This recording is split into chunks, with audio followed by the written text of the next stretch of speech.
we have tonight. Got it. Okay, got it. Thanks. But thankfully tonight we have Professor Mike St. Jacques, who has graciously agreed to take time out this evening to help us start to try to wrap our heads around a little bit about not only just what's going on, but provide a little bit of historical context and talk a little bit about the why of what's going on, which is something that all good historians do, is they help you understand that nothing happens in a vacuum. Everything has a context. Everything had something that led us to where we are today. Professor St. Jacques has a master's in history from Carnegie Mellon as well as from JMU with specialization in Russian studies. He was at JMU, was much better as a student than I was when I was at JMU, Phi Beta Kappa, Phi Kappa Phi from JMU. I also like to brag that Mike is also an LFCC graduate class of 2011. Before that, Mike had an extensive career in the U.S. Army. I'm going to try to get most of this correct. When Mike was in the Army, he was part of the Army Military Intelligence Cryptologic Russian Voice Intercept Operator from 1989 to 1999. He was an interpreter and arms control inspector in the On-Site Inspection Agency and Defense Threat Reduction Agency for the START INF Nuclear Division from 96 to 99. He also, I don't know whether this is why you should glow, but a Radiation Worker 1 and 2, I'm assuming that's a course in 1997. Radiation safety 1 and 2 basically tells you how to handle alpha, beta, gamma, and neutron radiation without killing yourself. Good deal. Or anything else. In addition to that, solid rocket motor propulsion course in 96, liquid rocket propulsion course 1996, nuclear, biological, and chemical defense course in 1991. Also a graduate of the, I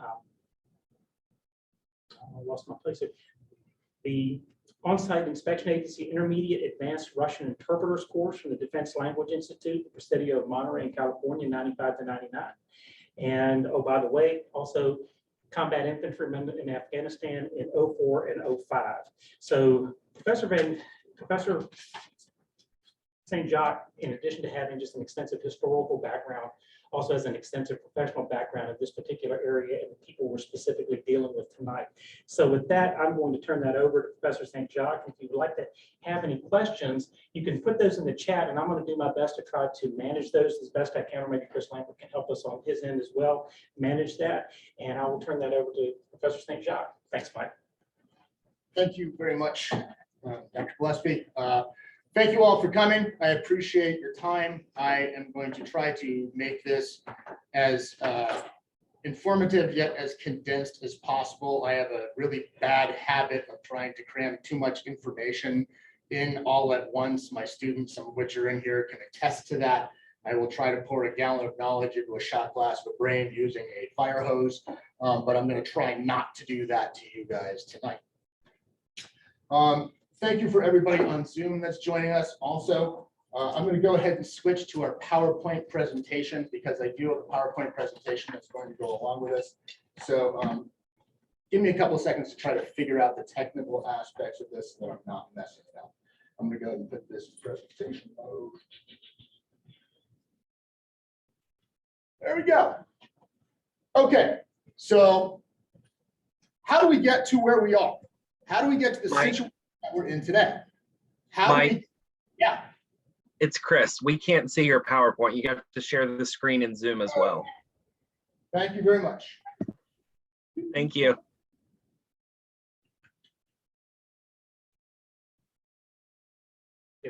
Yeah. Hopefully this will work. Can you see it now? Yes, you're good to go. All right. So the situation in Ukraine is not news to anyone. This has been happening. It's been in your face for the past week or so. In order to understand what is happening in Ukraine today, what's happening on the ground at this moment, we have to go back in time a little bit. And when I say go back in time a little bit, I mean roughly 1,000 years. The reason being is there are a series of events that are going to make the Russians think the way they think today and the Ukrainians think the way that they think today. It did not happen in a vacuum, just like Jay said. So Ukraine is, according to Ukraine, Ukrainian. Ukraine, according to Russia, is Russian. They have considered it part of Russia. Vladimir Putin believes it is part of Russia. His staff, his cronies, believe that it's part of Russia. That is their ideology. And there are a lot of people in Russia that buy onto this ideology. The Ukrainian flag, as you've probably noticed, is simply this. It is a mixture of wheat and sky, because this was known as the breadbasket of the Soviet Union. But you have to go back even further if you want to understand why people think the way they think today. And the first thing I wanted to talk about was the Kievan Rus. According to the original chronicles written by Nestor that lay down the history of the Rus, the Kievan Rus came down from Sweden. They were descendants of Vikings really. They went down the rivers until they ended up in what is now Kiev, or as the Ukrainians call it, Kyiv. And they established themselves a stronghold there. That is where you have the birth of the Rus. This is where the Russian people actually originate. And if you believe this chronicle, then you believe that the Varangian prince Rurik set up this Rurikin Dynasty, as they call it. And this is going to run the entire area that you see here in orange up until about the 11th century. I wanted to tell you a little story about Saint Olga. Saint Olga was the wife of the chief of Kiev. He collected tribute from people that were all around him, all of these tribes that were around Kiev. One particular tribe, when he went to collect from them, the Drevlians, they decided that they weren't going to pay anymore. And so they bent down birch trees. They tied ropes to the birch trees. They tied ropes to his legs. They tied those ropes to the birch trees, and then they let the other ropes go, ripping him in half. They then sent a delegation to go talk to Olga, demand her supplication, and tell her that she was about to be the bride of the chief of the Drevlians. She acquiesced and said, you know what, you're right. Why don't you guys go and enjoy a sauna? And then she had them locked in the sauna. She had wood piled around the sauna and burned them alive. The next group that came in, looking for the last group, tried to do the same thing, tried to intimidate it. She had them killed too. She then marched on the Drevlians and laid waste to the town. If you believe the primary chronicle, she only asked for one thing for supplication, a bird from every home. She then took the birds, according to the primary chronicles, brought them back, tied bits of wire to their leg, to their feet, and had all of her men put burning tinders on the end of those wires, and then released the birds to fly home. Whereupon they would land in the Drevlians' roofs and set them on fire, since they were all thatched. That's according to the primary chronicle. But there's something that's going on in Ukraine and in Russia today that you must be very aware of, and that is propaganda. The primary chronicle is propaganda. The interesting thing about this is that the history of Ukraine, the history of Rus, is muddied all the way to the beginnings. And it starts with this Rurikin Dynasty and this primary chronicle that's used to kind of justify the Rurikin rule. Rurikin rule is going to change the seat of power from Kiev to Vladimir. Vladimir was sacked by Andrei Bogolyubsky. God-loving is the direct translation of that last name. He came down, he sacked Kiev in 1169, and then he shifted all of the power up to Vladimir. Why am I telling you this? Because I want you to understand how the power of the Rus shifts from the south to the north and what's going to happen with Kiev in that interim period. We get to Alexander Nevsky. Alexander Nevsky is one of the key figures in Russian history.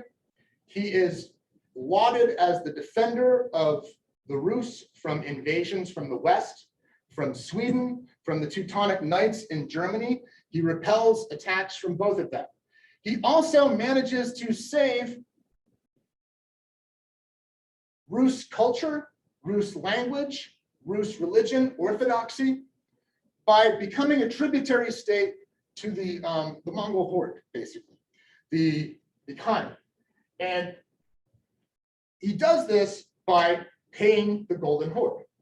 He is also one of the first ones that refuses to pay certain elements of the Golden Horde. And so there's pushback. And by the way, the Golden Horde is the remnants of the descendants of Genghis Khan. So you understand that these people are not someone to be trifled with. They have no problem killing you. He stands up to them. He stands up to the West. He's really one of the first people in the Rus that does this. And as a result, Alexander Nevsky is a big deal in Russia. And in fact, if you ever want to know if the Russians are on a war footing, watch what they're showing on television. If they're showing Alexander Nevsky, your hackles should get up, because it's one of those really nationalistic kind of shows that they show when they want to get people up and ready for a fight. Anybody here ever see the movie The Patriot? How accurate was that movie? Not very. Did it get your hackles up to the point where you wanted to kill the British? You bet. That's why propaganda is powerful. That's why propaganda is important. That's why Vladimir Putin is using it to his best advantage. So he becomes the Prince of Novgorod, which is in the upper left that you see there. He becomes the Prince of Vladimir over on the lower right, and on the lower left, he is also the Grand Prince of Kiev. The power will shift from the Kievan Rus to Muscovy. Muscovy is basically the Grand Duchy of Moscow. And this is where you're going to see the rise of the Romanovs eventually, but it's all going to start first and foremost with Ivan I, the Grand Prince of Moscow and Vladimir. He is the one that actually ejects this Golden Horde, or stops paying tribute to them altogether, and says, no, we're not doing this anymore. If you want to fight, we'll fight, that's fine. And then we get to this guy, Ivan IV, Tsar of Russia. He becomes the first Tsar of Russia. Tsar, by the way, is a bastardization of the word Caesar. This is the emperor of Russia. He proclaims himself to be the first Tsar. Ivan IV, also known as Ivan Grozny, or Ivan the Terrible, and terrible not as in bad, but terrible as in scary. He is an interesting guy. He also uses propaganda. And he also is going to be the role model for Stalin. When he takes power, the boyars, that is the nobility that's below him, have an exceedingly large amount of power that he wants to break. And so what he does is he develops a secret police called the Oprichnina. The Oprichnina come through on horseback. They are all dressed in black. They carry brooms with them as a symbol of sweeping away the old regime. And they create a regime of terror. So much so that it allows Ivan IV to take power and hold power away from the nobles. He's got all of what would be the oligarchs of the time wrapped around his finger because of fear. And he has all of the people of Russia wrapped around his finger because they all believe that he is their best friend, that he supports their legitimate interests. In fact, he gets to a point where he's battling the boyars so much that he decides that he's just going to leave the capital. He gets up and he leaves. And he waits until the people come clamoring for him to return. That's exactly what he wanted. It is a propaganda coup, and it seals his fate as the first Tsar of Russia. He retains that power. He's a brutal guy, flies off the handle a lot. He killed his own son. In a fit of rage, he hit him with a cane. Ivan the Terrible was also hunched over for most of his life. He lived a miserable life. He always had to deal with people trying to kill him. And so he becomes paranoid, trying to hold on to power. Sound familiar? Then we get to the Russian Empire. Russia doesn't become an empire until we get to Peter I, Peter the Great. He is an absolutist. He is an absolutely enormous man. He is well over 6 foot, I think 6'6", 6'7", something like that. Crazy tall for the time, crazy tall for today. He wants to bring Russia out of the Dark Ages. He wants to take them away from the East and start bringing them towards the West. This is where you're going to start to see the first real splinter in Russia between Westernizers and what you call the Slavophiles. The Slavophiles very much want to retain that Eastern kind of flavor, that pseudo-Asian, pseudo-European mixture that is the Russian people. However, Peter is a Westernizer. He wants to move away from that. He considers himself to be an enlightened despot, really. And as he's taking power, he wants to shift the way that things are done in Russia to the Western way, to the European way. He is the one that creates the Russian Navy. He is the one that creates St. Petersburg. He is the one that starts an expansionist program in Russia. He recognizes very early on that Russia does not have very good access to warm water ports. And if you want to project power and you want to promote trade, you must have access to warm water ports because everything is moving by shipping. Shipping is the far cheapest way of doing things on a ship. In 1800, for example, it costs about $9 to ship a ton of cotton from New York to France. That same $9 will only take you 30 miles overland. So you want to have access to these ports. The problem is Russia, if you haven't noticed, is pretty northern in the northern hemisphere. That means a lot of their ocean front is going to be frozen. So they need to have warm water ports. When he takes over St. Petersburg, he takes it from the Swedes, and the Swedes had control of it before. It's basically a swamp. St. Petersburg becomes his capital and the capital of the Russian Empire, and it's built on the bodies of thousands, if not tens of thousands of workers who died there building it. But it does give Russia access to the ocean. It does give them access to the Baltic, and automatically Russia starts to think that the Baltic is its own bathtub. Fast forward to Catherine the Great. She also considers herself to be an absolutist ruler. She also considers herself to be an enlightened despot. She wants all the power. She is not, however, Russian. She is German. She came from Germany. Her husband was, well, unfit and abusive, and depending on which historian you talk to, he met an untimely end by accident, or she had him killed. I'm going to go ahead and say she probably had him killed. Why? She had enough support, and she knew how to keep support. You probably heard some nasty rumors about her. No, those rumors aren't true, at least the ones that talk about anything equine. That is just a bunch of rumors that were spread because the male rulers in Europe didn't like the fact that she was doing the exact same kind of things that they did. So they were waging a propaganda war against her.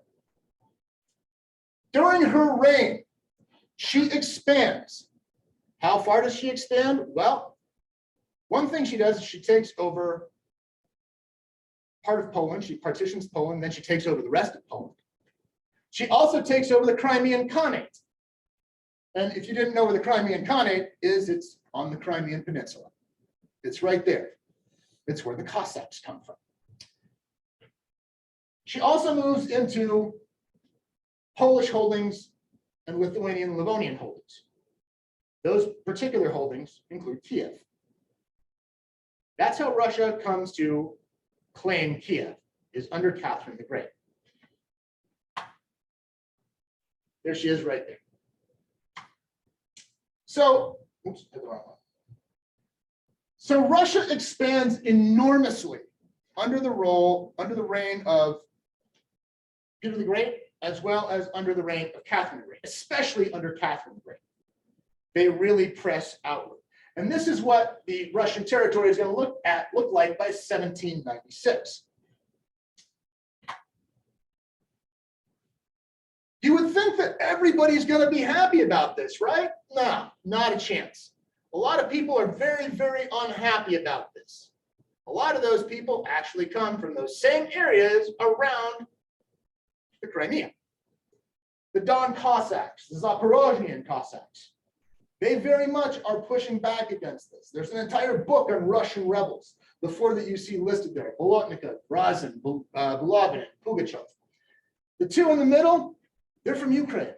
They're from Cossack stock. Because up until this point, Ukraine around the Crimea, that has basically been run by the Cossack hosts. The Cossack hosts are semi-autonomous, semi-nomadic horse peoples. They move from place to place to place. They're warriors. They're pirates on the land. They run the rivers. That's kind of how they operate. What you see right there, for example, is Stenka Razin. He is that Ukrainian on the Black Sea, and they will push farther and farther towards Moscow each successive time. Each successive time they start farther out, each successive time they get closer into Moscow until such time as we get to the revolutions of 1905, 1917, and 1917. 1905, there are big problems in Russia, in the Russian Empire. Part of it dates back to 1861, where the Tsar Alexander freed all of the serfs, which sounds great on paper. But the reality of the situation is they freed them, but there was no satisfactory resolution of land issues, how land was going to be partitioned. There was no satisfactory resolution of any kind of reparations or what's going to happen to any of the nobility that still currently own that land. And so the serf and peasant question is not resolved for a very, very long time in Russia. Get up to 1905, and this comes to a head. People are beginning to get sick and tired of what's going on in Russia. They've already assassinated one Tsar, Tsar Alexander I. They kill him. They're going to try to assassinate Tsar Alexander II as well. It's not going to work. During 1905, they try to have a popular revolution. That's going to be crushed. Why? Because you just don't have enough people that are on the same sheet of music. You have lots and lots of people that want a change, but not enough people that agree on that particular change to actually have any effective change. This is going to continue on until 1917. Why 1917? Well, war breaks out in 1914, World War I.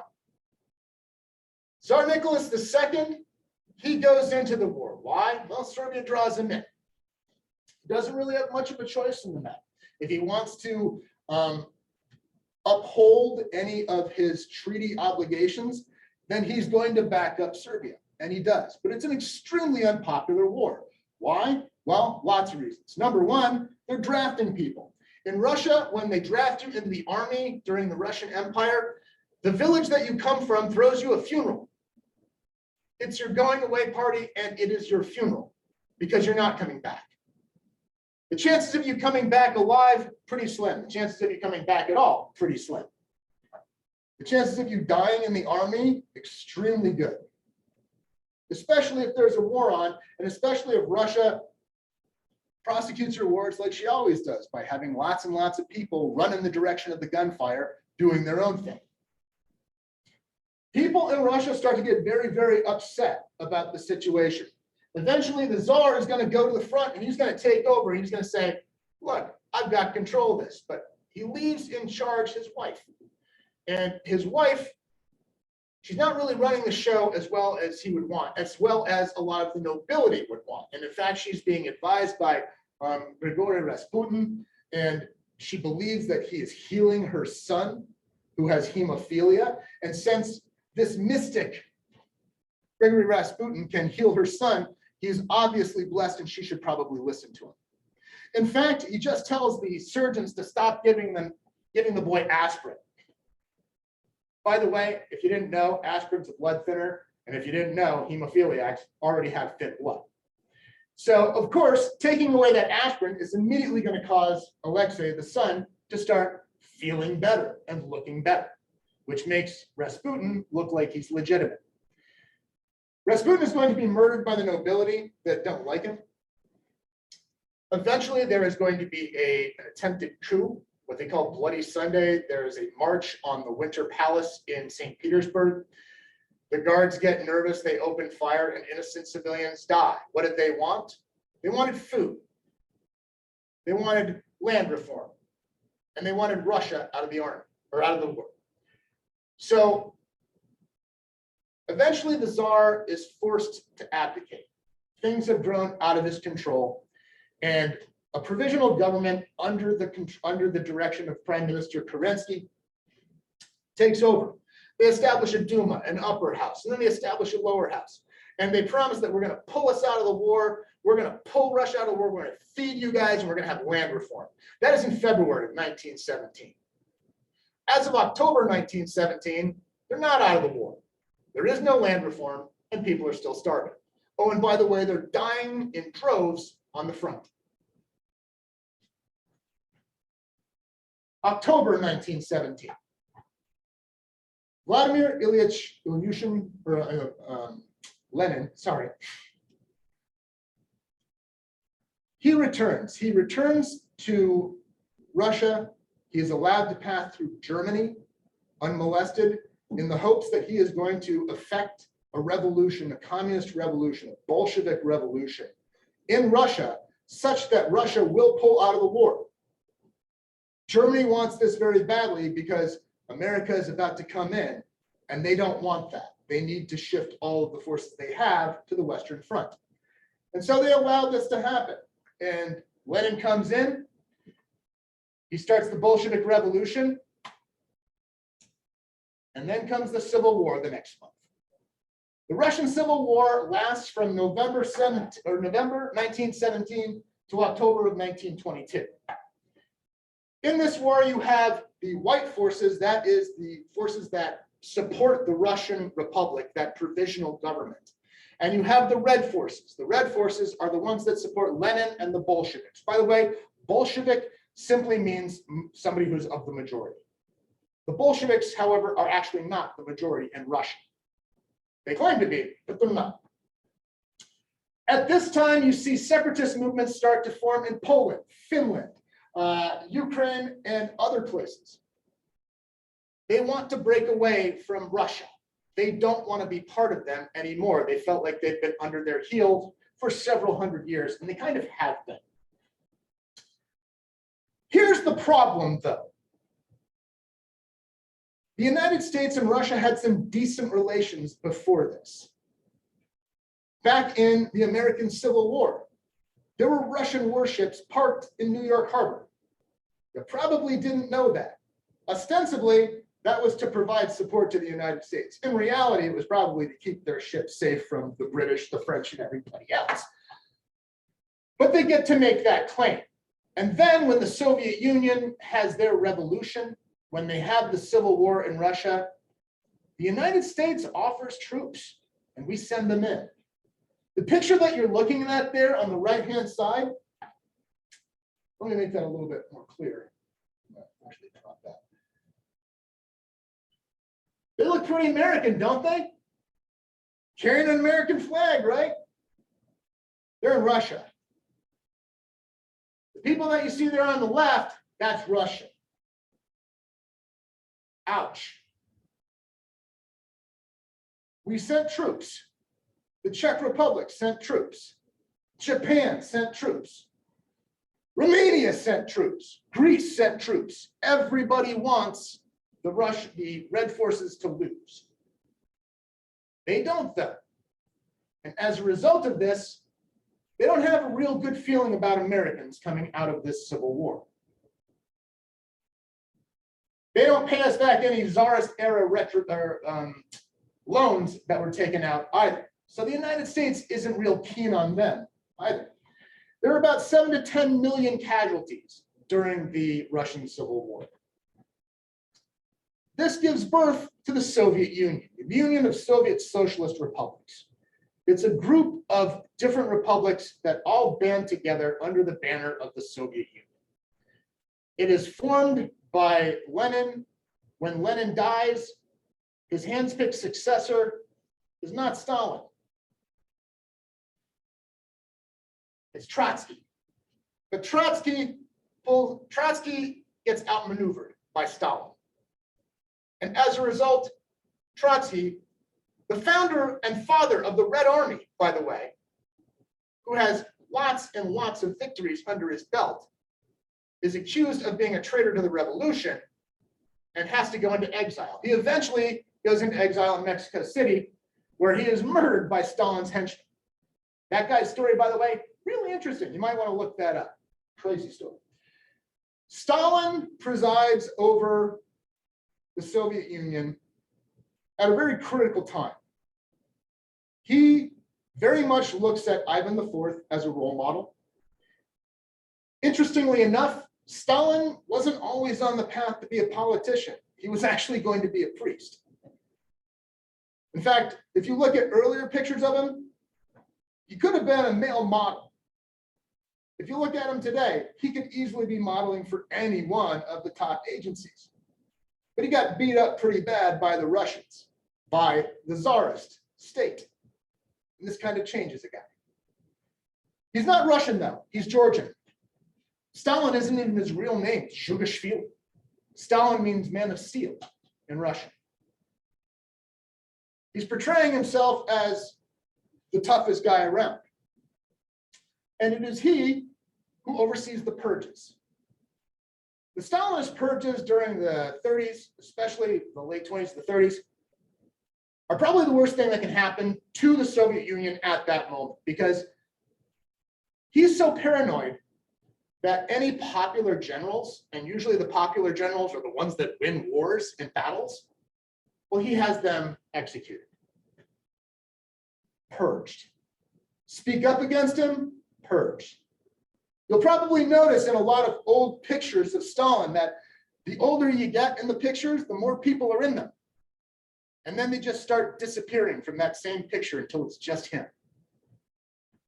That's his propaganda. He's rewriting history. He's rewriting history to suit his exigencies at that time.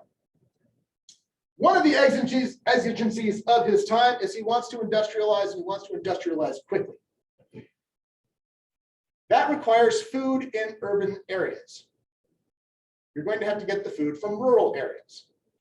And the one place that they like to get it from the most is the breadbasket of the Soviet Union, the Ukraine. During 1935, the Soviet Union, under the guidance of Stalin, perpetrated one of the worst crimes against humanity that has ever existed, the Holodomor. And depending on who you ask, the victims of this range between 3 million and something like 7 million. But let's take a conservative estimate, okay? And say that they lost 10% of their population. They lost more, actually. But let's say conservatively, they lost 10% of their population during the course of 1 year. Just imagine if COVID had claimed 33.3 million people the first year. That would be a representative portion of the American population that would have been lost under the Holodomor. Just so you get an idea of how many people died during that. The really interesting thing is that at this time, Stalin is making deals with Adolf Hitler. He's selling wheat to Adolf Hitler. They need money to industrialize. He's selling oil to Adolf Hitler. When Adolf Hitler attacks Poland on September 1st, 1939, kicking off World War II in earnest, what a lot of people don't realize is that the Soviet Union and Germany have a non-aggression pact. It's called the Molotov-Ribbentrop Pact. And what this states is that you don't hit us, we don't hit you. But there's a secret clause that nobody knows about. At least not publicly, at least not at the time. And what that clause says is this: Germany will invade Poland. They will take the Danzig corridor. They will push about 2/3 of the way through the country, and then they will stop. And then 2 weeks later, it's expected that Russia will roll into the former third. And they do. It's a dirty double cross against Poland. They want Poland back. Poland hadn't really existed from 1795 up until 1920, when it was reinvented after the Treaty of Versailles. And so Russia considers this to be their land, despite the fact that it's filled with ethnic Poles who are Catholic versus ethnic Russians who are Orthodox. Different culture, different language, different religion, different people. They also signed a non-aggression pact with Japan. And even after Adolf Hitler perpetrates Operation Barbarossa, the invasion of the Soviet Union, and double crosses Stalin, and oh, by the way, as German tanks are heading east, there are literally still trains full of oil and wheat heading west, because Stalin really doesn't believe that this is happening. It takes about 10 days for him to get his act together completely. Part of the reason is that a lot of his subordinates don't want to report what's going on. They're afraid of what will happen. They don't want to get purged because if you tell the truth, you might get purged. The other half of that is that Stalin can't believe this. He's trying to wrap his head around this. He's trying to figure out what's going on. It takes a little while to figure out what's going on once the shooting starts, or haven't you noticed that as of late? When the Germans come out of World War II, they believe that they've pretty much won the whole thing. There are reasons for this. For example, 85% of all Germans that were killed during World War II were killed by Russians. 5% of Germans that were killed in World War II were actually killed by Broz Tito in Yugoslavia. 17,876 Russians on average are dying every day during World War II, or what they call the Great Patriotic War. They don't call it World War II, they call it the Great Patriotic War.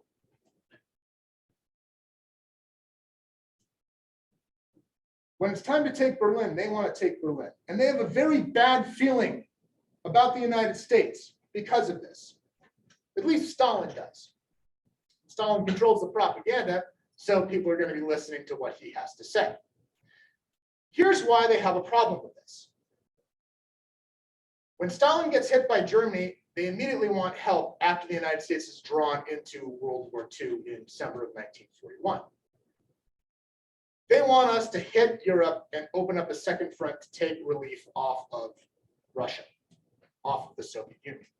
And it makes sense. It's an understandable request. However, what he's ignoring is that we already have a second front. The United States is fighting the Japanese in the Pacific already. And despite the fact that the main effort is Europe, they still have to carry on that fight. And it's still a pretty big, expensive fight. And oh, by the way, the United States is still ramping up for a war. We're coming out of a Great Depression. It still is going to take a little bit of time. And so around 15% of the Russian population is killed during World War II. Enter George Kennan. After World War II ends, after Russia or the Soviet Union never fires a shot at Japan, despite the fact that we were pumping $10, $15 billion of aid into the Soviet Union because of Lend-Lease so that they could defeat Hitler. We pumped so much men, material, and equipment into that country that we changed their language. The Russian word for a Jeep is Vilis. The word that we used for a Jeep back then was a Willys. We literally changed the language. They changed ours too, Sputnik and Perestroika and all that. But at the end of the war, George Kennan, he writes the long telegram. He is basically our chief diplomat in Moscow. It's called the long telegram because it's something like 8,000 words. It's crazy long. But in it, he says, oh, by the way, the Russians are extremely insecure. The Soviet Union is not the kind of rational people that you are used to dealing with. Stalin is not the kind of rational person that you're used to dealing with. And they need to be contained because they're going to become aggressively expansionist. I did my master's work at Carnegie Mellon on propaganda, nuclear propaganda, especially Russian nuclear propaganda and how they dealt with it.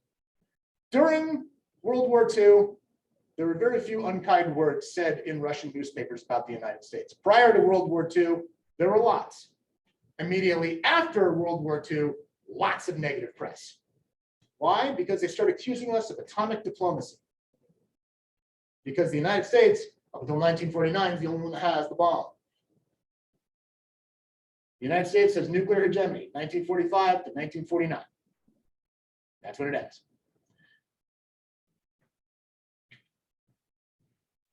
Russia engages in what I call fear aggression. Fear aggression is something that, well, dogs do it, quite frankly, and I don't mean to compare Russians with dogs, but it's a reaction where people start to puff up when they get scared. Russia is very insecure. They've been attacked from the West multiple times. They want buffer areas. They also feel like they're not getting credit where credit is due. And they do have a point there. They don't get as much credit for their efforts in World War II as they should have. That being said, maybe if they weren't so rapey the entire time they were going across Eastern Europe, they might have had a little bit better press. But they didn't. They were unrestrained in that regard. But they put the first anything in space. The first satellite was Sputnik. They put the first dogs in space, Ligat, Shigat. They put the first man in space. This guy, Yuri Gagarin. They put the first woman in space before we even put men in space. And so when we land on the moon and say we won the space race, they get a little bit ticked off about that. They beat us in every step of the way up until we get to the moon.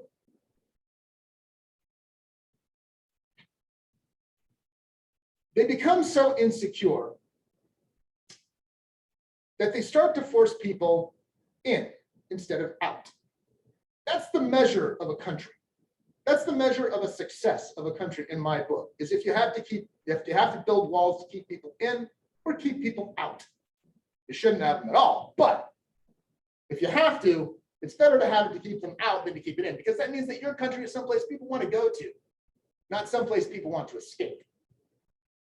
Stalin tried to ramp up pressure on the United States.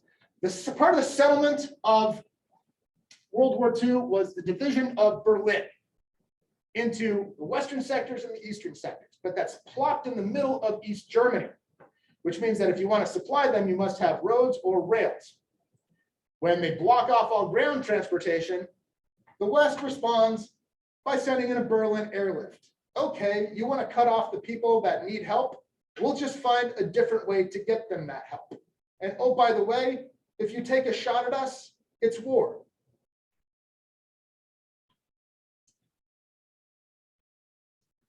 When Joseph Stalin gets the bomb, first lighting, Первая молния, it looks very similar to Fat Man. That's because they pretty much stole the design. This levels the playing field between the United States and the Soviet Union. And it makes Western powers, capitalist powers, very, very concerned. And so they create the North American Treaty Organization. Basically, it's a defensive treaty. An attack against one is an attack against all. That's Article 5. Russia responds by creating the Warsaw Pact. What's the Warsaw Pact? It's also a defensive treaty. So what does that mean?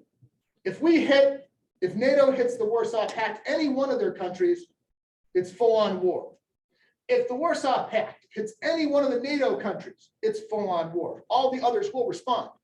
That being said, why didn't the rest of NATO respond when the United States went into Vietnam? Because we were the aggressor. Why did the United States not do anything when the Soviet Union went into Afghanistan? They weren't in NATO.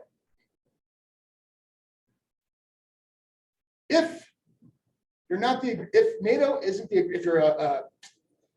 a member of NATO and you're the aggressor, you're going to get no help from NATO. If you're a member of NATO and you're the defender, you're going to get all of the help from NATO. That's the idea. They ramp up efforts to keep people inside the Soviet Union, as well as inside the satellite states. In a message or in a speech delivered by Winston Churchill in the United States, he said that an iron curtain had descended across Europe. And he was right. In the case of Berlin, it became a literal wall. In the case of between Western countries and Soviet bloc or Soviet bloc influenced countries, that became a fence, a wall, mines, things like that. But I want you to look at this. They were so keen on keeping people in East Berlin and keeping them from defecting to West Berlin that they put up several layers of defense to keep people in. That's triple strand concertina wires, razor wire, slice it right open. That space in between there, that fence where you see it's very beaten down and locked on, that's where the armed guards with dogs patrol. That space in between there and the tank traps on the other side looks like nice, fresh dirt that's untouched. That's because it's a minefield. And on the other side of that, they have another fence. Despite that, people risked their lives every day to try to get out of this regime. Fast forward to the Cuban Missile Crisis. And I wanted to bring this up because right now we are at the closest to the Cuban Missile Crisis that we've ever been. This is probably the most serious situation that the United States has faced in a very, very long time. The Cuban Missile Crisis parked a bunch of Russian missiles in Cuba. And the United States found out by accident, almost. They started seeing a lot of soccer fields being built in Cuba. The national pastime of Cuba is baseball, not soccer. That meant someone else was there. And so the MI guys started looking a little hard. And when they did, they found a bunch of rockets. The shorter range rockets can hit here. They have more rockets that are coming in that can hit anywhere in the continental United States. JFK institutes a quarantine. Whoops, let me get back to that. JFK institutes a quarantine line. People in America start digging bomb shelters. They start putting water away. They start putting food away. They have the equivalent of a bug out bag. Why is Russia doing this? Why is the Soviet Union doing this? Why press so hard? Well, the United States had placed Jupiter missiles in Turkey, a NATO country. We're basing that in Turkey, which is roughly the equivalent of basing missiles in Cuba. The United States agrees to withdraw the Jupiter missiles, and Khrushchev agrees to back off. Fast forward to 1979. The Soviets invade Afghanistan. They're pushing out still. They're trying to expand still. Why? Their economy is in shambles. They've built their economy on heavy industry, on military industry, and we dragged them into an arms race, and we're dragging them down the toilet. They can't outspend us. And so they basically get forced into treaties like the INF Treaty and the START Treaty. The INF Treaty, the Intermediate and Shorter Range Nuclear Forces Treaty, signed in 1987, and it completely eliminated an entire class of weapon, intermediate and shorter range nuclear missiles. If you want to see an SS-20 or a Pershing II, there's only two places you can actually do that. One is a museum in Moscow, and the other one is downtown DC at the Smithsonian, because we got rid of the rest of them. And I say we because I was the one working for that agency that helped get rid of that.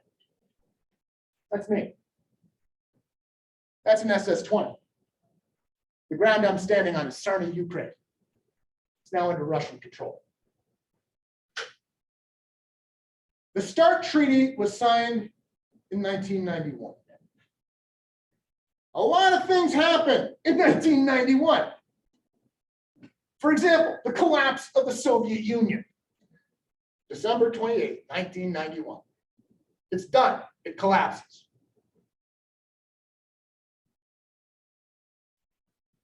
So everybody starts saying, and oh, by the way, I had just finished most of my Russian school. I had just been posted in Germany.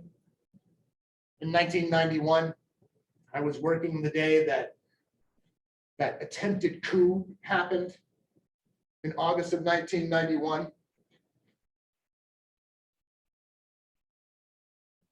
That attempted coup, they were trying to reestablish hardcore Soviet rule.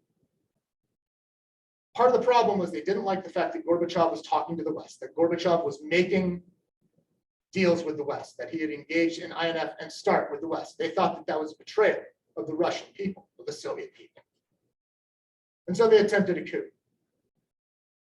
While Gorbachev is locked in a dacha far away, Boris Yeltsin addresses the Russian people from the top of the tank in front of the White House in Moscow, or what is basically their Congress.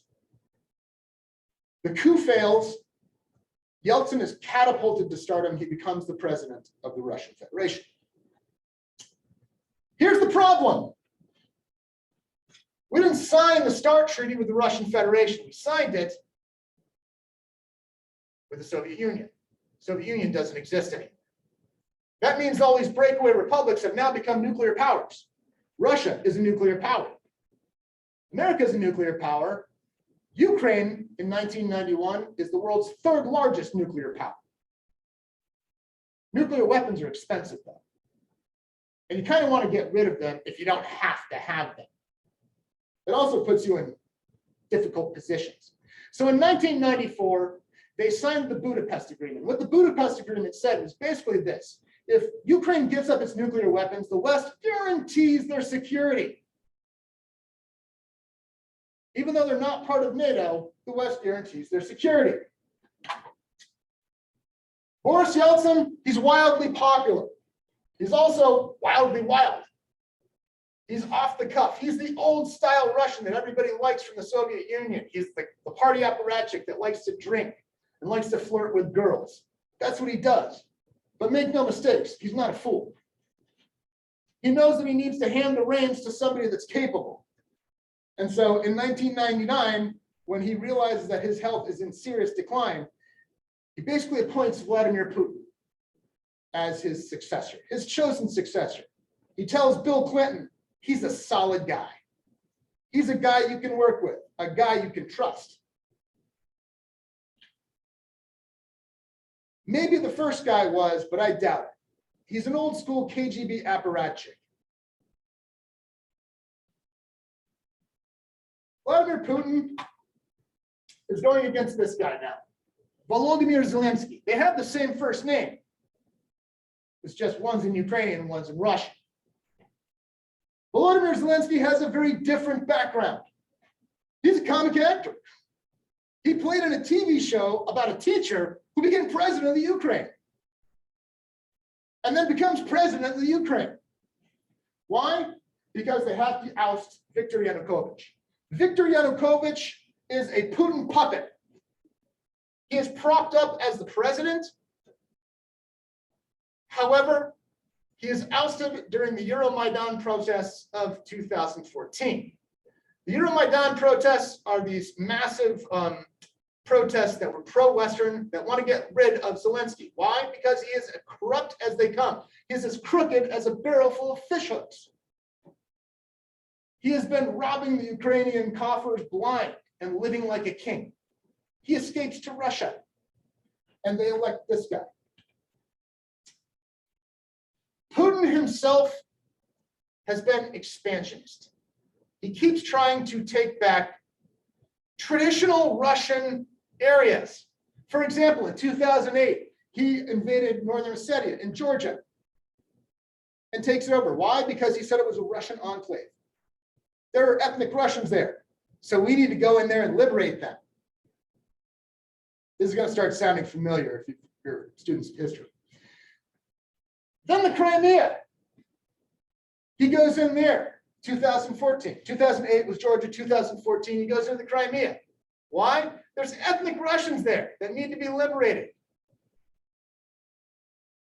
Like the Sudetenland, or the Anschluss, or any other bit of appeasement that they toss at you. And then he moved into the Donbass. The Donbass is in the eastern Ukraine.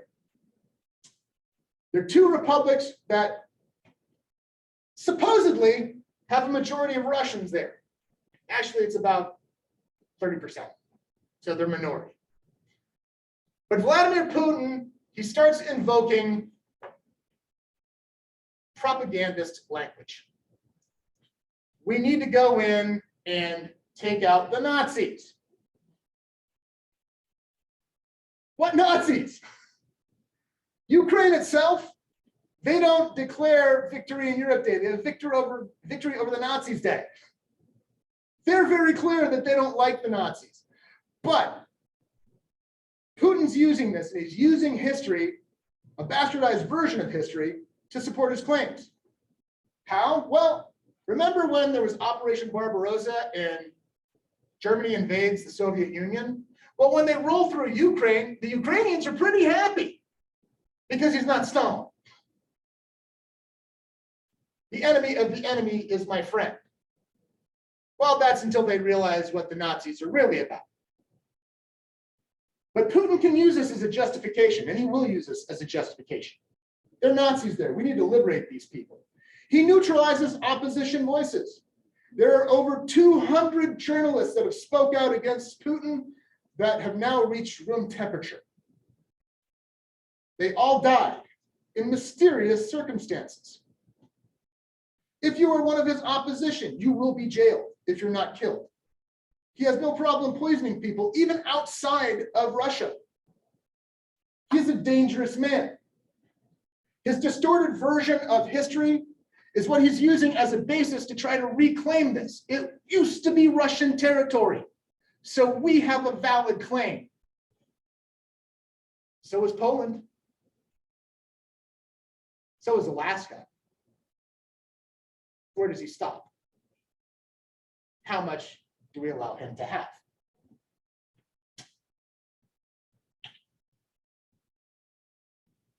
So in the current situation, what are the probable outcomes of this? Well, he could go for the short war. He's already started. He was expecting this to be a 2-day operation. He was expecting the Ukrainians to just roll over and welcome him with open arms. That did not happen. Road crews removed all the road signs. If you look at any of the POWs, they don't look ethnically Russian. Why? Because that's not the first wave that he sent in. He sent people that looked different so that they wouldn't be killing people that were like themselves. He wanted to otherize them. So he goes in, he can smash everything, he can break everything. But the problem is, he's not going to look good after that. And you're only asking for an insurgency after he puts in one of his puppets as a president. It's not going to last. Then there's the long war. Eventually he takes Ukraine, but it's going to be a very long time, like Afghanistan, like his fight with Chechnya. He's not going to really want that. Another choice is metastatic. And this is the worst possible outcome that we could think of. Metastatic war means that the war metastasizes outside of the borders of the Ukraine. If Russia hits a NATO country, it's on. Vladimir Putin has a lot of new toys that he's just itching to try out. Things like hypersonic cruise gliders that can reach an apogee of 100 kilometers on the top of an SS-18 ICBM. Once it hits that peak, it breaks off and then glides at a speed of Mach 20 or 25,000 plus miles an hour. Oh, by the way, it can maneuver out of the way of anti-ballistic missiles and lasers and things like that. It's dangerous. That being said, we have a couple of toys of our own, and you can't really open up that Pandora's box without it actually being a Pandora's box. But the other thing you have to understand about Putin is he is desperate. He has been a thug and a criminal. He has lied to the Russian people, and they're starting to wake up to that. He has oppressed the Russian people, and they're starting to wake up to that. And if he loses the support of the oligarchs that are keeping him in position right now, he may be a dead man. And I think he understands that. So is he crazy enough to use nukes? Maybe. Let's shelve that for a second. Fourth possible outcome, diplomacy. Maybe he pushes back to the Donbass. Maybe he allows people to live peaceably in Ukraine. He can still count that as a victory back home. I've defeated the Nazis and I've let the people of Ukraine live peaceably. That's probably the best option he can hope for. The last option is the best option that everybody else can hope for. And that is that his own people take him out in a coup. That's possible, especially if you're one of those oligarchs. How many mega yachts do you have to lose before you start getting really angry about your buddy that's causing that to happen? It's happening all over the world right now. Those are the sources that I used, at least partially. What questions do you have? Or like social media wise, like news wise, like how much is their government like actually like censoring? Is it more like North Korea? Or? Extremely. So Russia has passed a flurry of new laws, edicts, et cetera, prohibiting the use of the word war to describe what's going on in Ukraine. You must say special military operation. If you use any kind of outside media from another country that is not Russian state media, you can be fined $29,000 and put in jail for 15 days. They've arrested 5,000 protesters over the course of the past 4 days. And this is just for protesting. They weren't doing anything other than protesting, but that happens to be illegal. So Putin is calling this disinformation. He's basically calling it treason. And so they have clamped down on state control of media very hard. They were always in control of it before, but they're really in control of it now. Yeah. How hard are the sanctions hitting the Russian people? That's a very good question. The sanctions are hitting the Russian people exceedingly hard. And this is one of the issues that's popping up, and it's one of the reasons that the United States is having difficulty dealing with Russia right now.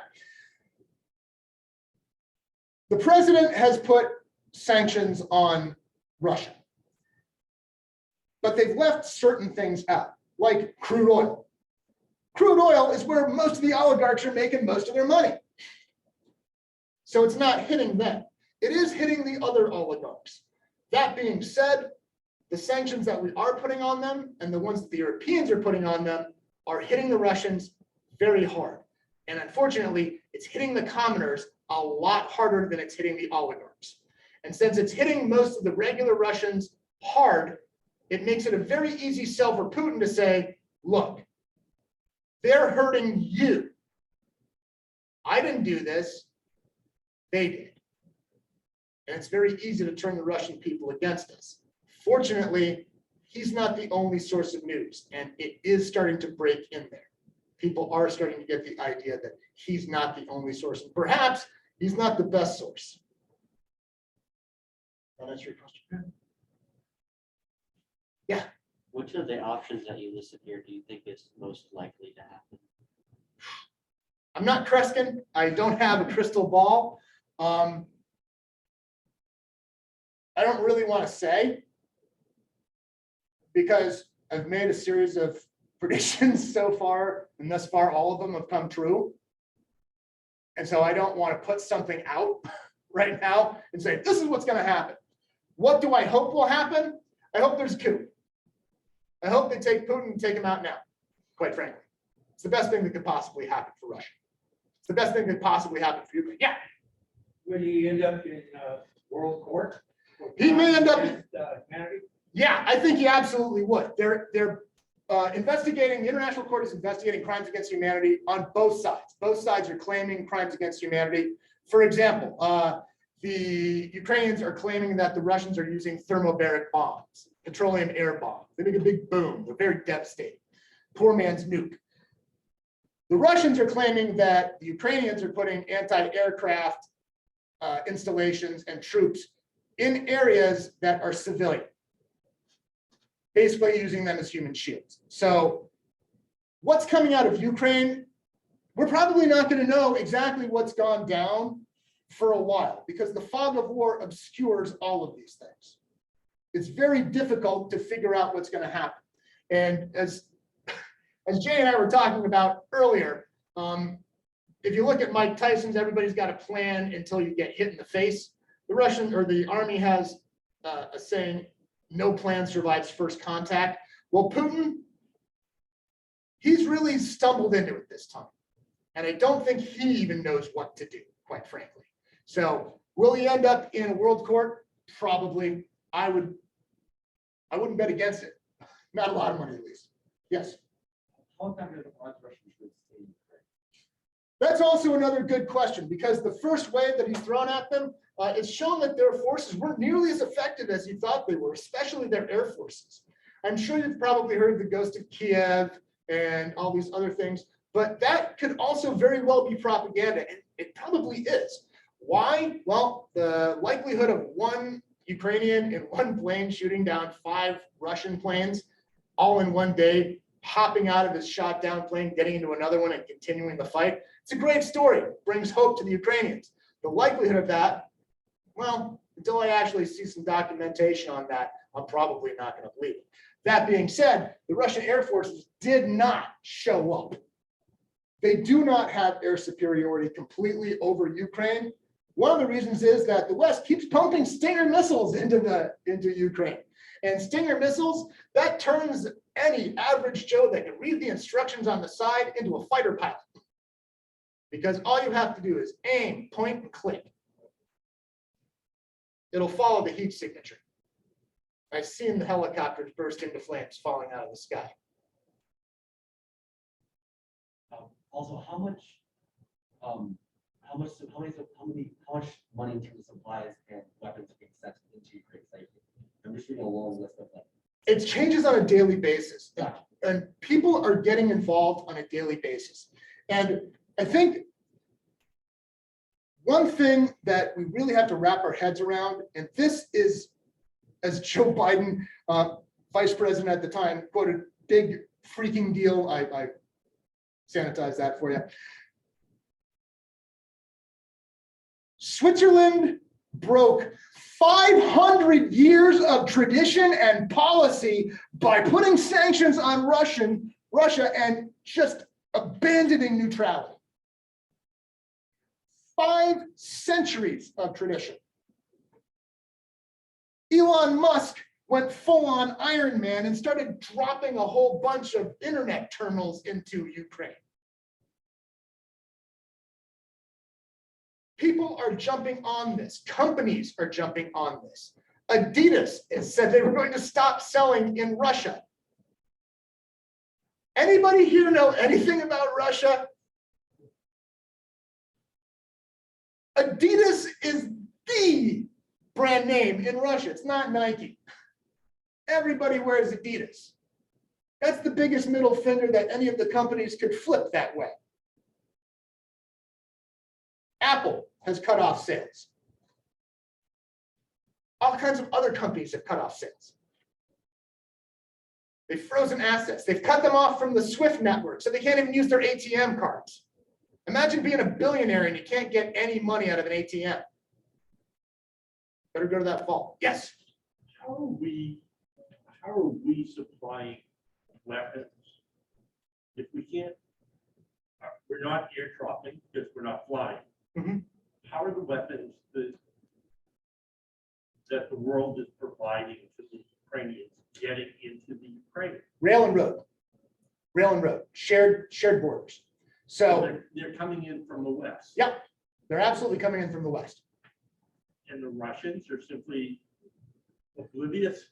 They're not oblivious. That's an excellent question. Thank you for asking that. So just today, Putin and Zelensky agreed, well, the Russians and the Ukrainians agreed to allow for safe passage corridors for civilians that are trying to flee. They had to do this because those same convoys that were coming in from the West were being bombed into smithereens by the Russians.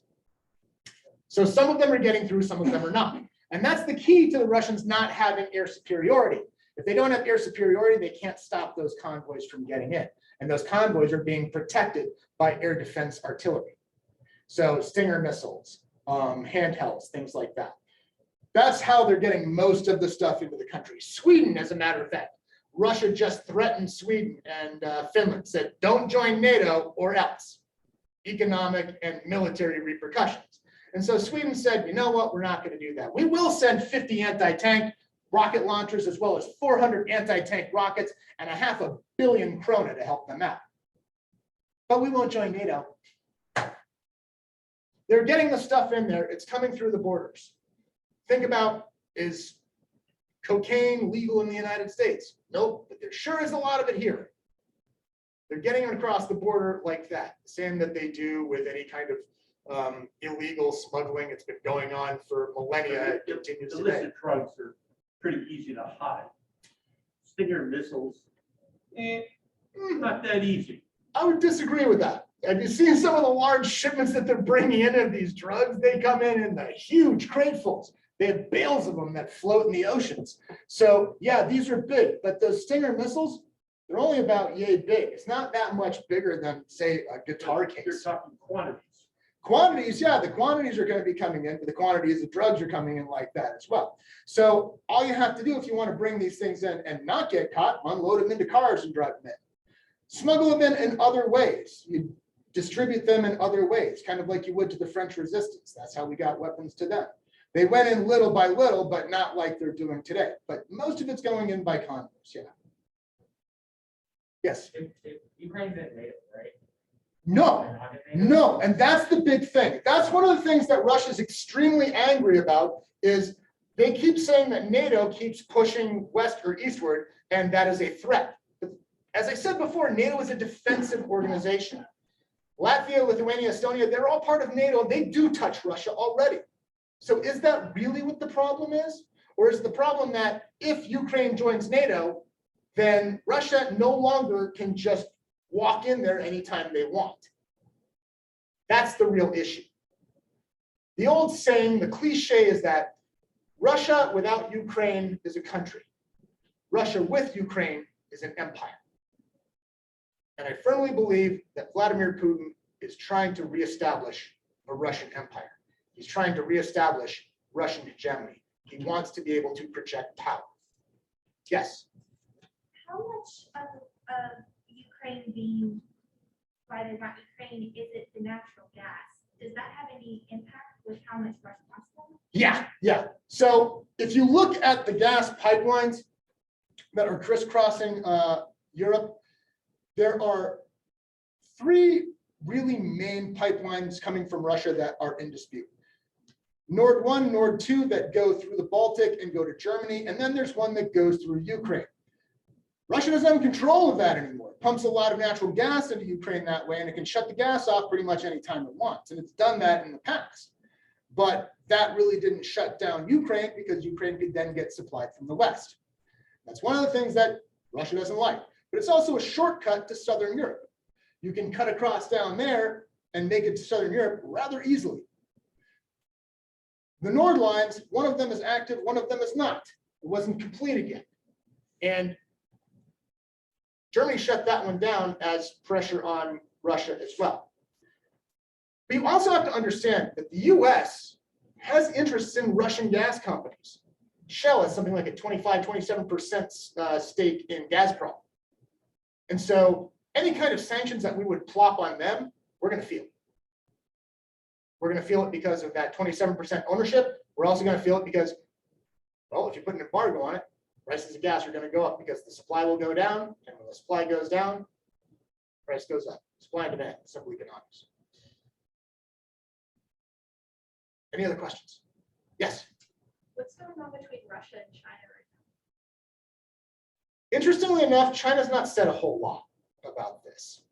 China has been, they basically granted their tacit approval by not saying much, other than, we don't think a war is a good idea. It's kind of the most milquetoast, limp handshake answer that you could possibly give.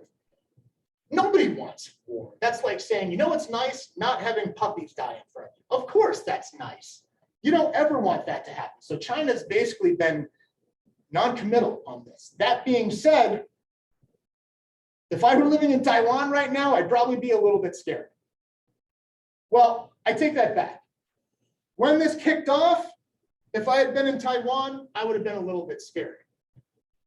Judging from the global reaction and the reaction from Ukraine, if I was in Taiwan, I'd probably be feeling a little bit more secure. Why? Because if everybody turns on Russia for Ukraine, what was to prevent them from turning on China if they try to take Taiwan? So I think that China and Russia are kind of at not a stalemate, but they're not interfering with each other at this moment. They have fairly amicable relations. Not great, but fairly amicable relations. It's mind-boggling, however, because China and Russia have always had a disputed border. Russia had joined NATO, if they were allowed to have joined NATO, that would have created this enormous block over the entire northern hemisphere. China probably would have been pretty scared of that, but that never happened. And so they kind of have to come up with a way of either living together or we're fighting. If I were Mongolia right now, I would probably be concerned because historically, both China and Russia have put claims on that. It's a good question on what's going to happen there next. I don't know. Yes. Is there any likelihood that there is likelihood that Ukraine will fall, but how likely do you think that that is, like entirely, like as a group? It depends on which route he takes. Again, that's asking me to prognosticate the short or the long. I can't do that. So you're asking for something I cannot answer. With your combat background, your military background, with Putin's military strategy with the invasion using Crimea and Belarus and all that, do you think it was, the way he planned it was smart? Just the execution was he underestimated the defenses of Ukrainians, or? I think you got a little both column A, column B. So the troops that he sent in were under the impression that they were on a training exercise. A lot of them are very young. You want to keep it that way so that they don't ask a lot of questions. The older you get, the more questions you ask. The older you get, the more cynical you become. You start going, wait, why are we doing this? And they're being sent in to kill people that they consider to be Russians. So they don't like that very much. So Putin, I think, underestimated or vastly overestimated how effective that was going to be. And he vastly underestimated how much pushback he was going to get from the Ukrainians. He did not expect this much pushback. He did not expect this much resolve. It was supposed to be over in 48 hours. It's well past that. He was expecting the Ukraine of 1935. What he got was the Ukraine of 935. He was hoping for the Holodomor. He got St. Olga. Any questions? Hey, Mike, this is Chris. Yeah. I want to be cognizant of everyone's time this evening, and we have quite a few questions in the chat. Oh, sure. Yeah. So I just went through and I pulled some. One of them is, why is Putin seemingly not using cyber warfare, or at least not very effectively? He absolutely is using cyber warfare. He's not using it as effectively right now. I don't know why. We expected a much more robust, and when I say we, I mean my former colleagues and I in the intelligence agency, we expected a much more robust cyber attack on Ukraine, or at least cyber attacks on the West, but that hasn't really materialized. That being said, there are cyber attacks being perpetrated against Russia, and it may be that his hackers are so busy trying to prevent the attacks that are going on against Russia that they don't have time to mount an efficient or effective counterattack. I don't know that for certain, but it certainly seems like Russia is getting hacked left and right, and they are. Yes, next. Another question, are there examples of current propaganda featuring Alexander Nevsky being run on TV today? I have not seen them in Russian TV. I've not been watching Russian TV as far as what their entertainment is going on at the time. But that's a very good question. I think I will actually take a look at that to see if they are playing it.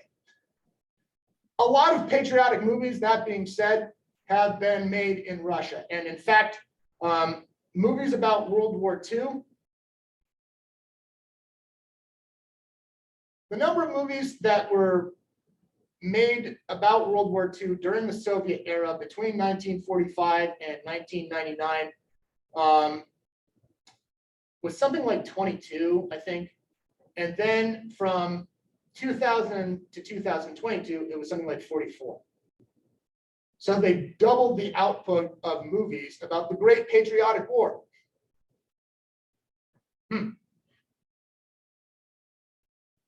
Next question. Yes. This is just a statement. Putin did not count on was the weather. So a lot of vehicles, those heavy tanks, et cetera, they can't go right now. Yeah. And the men are starving half the time. Yeah, and they are. That's absolutely true. I've seen them unpacking rations. They're from 2015. The soldiers that he sent in are giving combat rations from 2015. They're 7 years old, and they're not like our MREs. They're not as shelf stable. The other thing is that you're right. The weather absolutely played into this. And something that the Soviet Union didn't count on in 1939 in the Finnish War, in the Winter War in Finland. They won the Finnish War, but they got knocked around so badly that it basically emboldened Adolf Hitler to attack. Next question. Do you think that after Putin takes Ukraine, that he could also take Moldova? Why wouldn't he stop? Why would he not stop? This is the almost textbook kind of thing that happened during World War II. Adolf Hitler, he attaches the Sudetenland, the Anschluss. He keeps annexing things over and over again. And anytime that somebody steps off a plane waving a piece of paper saying that they've achieved peace in their time, they didn't. Because a bully doesn't understand talk. A bully understands a fist in the face. Vladimir Putin is a bully. And he's a criminal. And the only thing he understands is force. That and money. Basically the same thing. Yes. So what you're presenting is that either the Russians themselves take out Putin or the oligarchs or the West. The West might not, though, because remember there was that other option, that diplomatic option. He could pull back to the Donbass. He's a bully. He is a bully, but he's not a complete and utter moron. He's not a complete and utter moron. And that's the thing with him, is he's such a coin toss. He is unpredictable to a certain degree. After the 2008 Olympics, when he went into Georgia, okay, that kind of surprised me. When he goes into the Crimea, pretty much after the Olympics, oh, by the way, it starts to become not so surprising. His pattern keeps repeating over and over again. If he is stopped in Ukraine and cannot take it, that may force him to try to patch himself up, to try to gather together as much good press at home as he possibly can. And he can. He controls the state media. He can just put out that it was a win. And he can clamp down on people again. He can oppress them again. He can send out his appreciator, the modern version. So again, that I don't know what's going to happen. Yes. So how come, like what kind of reaction was done with the Crimea and these other places that he's annexed, and what has kind of changed why Ukraine has become such a big deal around the world? Part of it with Soviet Georgia, that was in 2008, when they rolled in there. The United States was not really in a position to help much. There's not much they can do. The UN, of course, makes a protest. When Russia goes into Crimea, the UN makes a protest. But the problem is, mean letters don't really affect him that much. And so he doesn't care what the UN has to say unless they actually do something against him. They do put on sanctions, but they don't really impact him enough to dissuade him. And here's the other part, is that, and I believe this, is that Putin firmly believes he's right. I think he firmly believes that he is right in the idea of Russian nationalism and making sure that Russia has secure borders. He's going from a history that he has bastardized himself. It's kind of the same reason that people would join the KKK, because they believed in the lost cause. It's not actually the history, but it causes people to do things. because they look at things from a certain point of view. And if you look at things from a certain point of view, if Ukraine has always been Russian, then retaking it just sounds like a rational decision. Oh, by the way, it also gives you full access to all those warm water ports in the Black Sea that he can't get out of now because the Bosphorus is closed because Turkey won't let him. I think we have time Yeah. for maybe one or two more. Is there Yeah. something in the chat, Chris, that seems to come up a lot? I think we have time for one more good one.